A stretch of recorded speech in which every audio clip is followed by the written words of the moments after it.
Some of the strongest people in the world were built in silence, not crowds.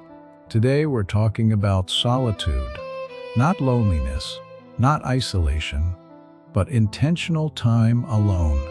Because in a world constantly demanding your attention, being comfortable alone has become a superpower.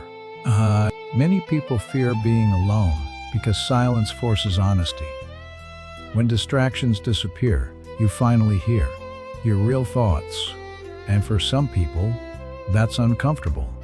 That's why many stay constantly busy. Always scrolling, always texting, always surrounding themselves with noise. But growth requires reflection, and reflection requires silence. The truth is, if you cannot enjoy your own company, you may spend your life depending on others to escape yourself. That dependency becomes dangerous because it can cause people to tolerate disrespect simply to avoid loneliness.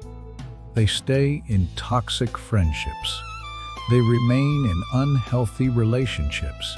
They accept environments that drain them, not because they're happy, but because they're afraid of being alone. Learning to enjoy solitude changes everything. You stop begging for attention. You stop chasing validation. You stop forcing connections that were never healthy. And most importantly, your standards rise. Because once you discover peace alone, you become careful about who you allow into your life. Not everyone deserves access to your energy. Some people only appear during your success. Some only contact you when they need something. Some disappear when life becomes difficult. Solitude teaches discernment.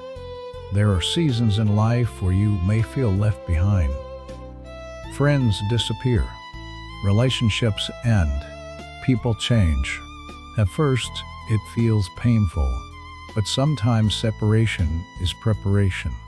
Because during those quiet seasons, you discover who you really are without constant outside influence. You discover your values, your goals, your boundaries, your purpose. And slowly, solitude stops feeling empty. It starts feeling peaceful. Being alone is not failure.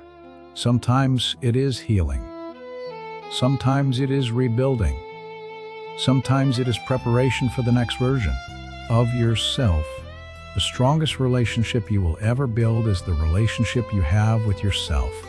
Master that, and everything else changes.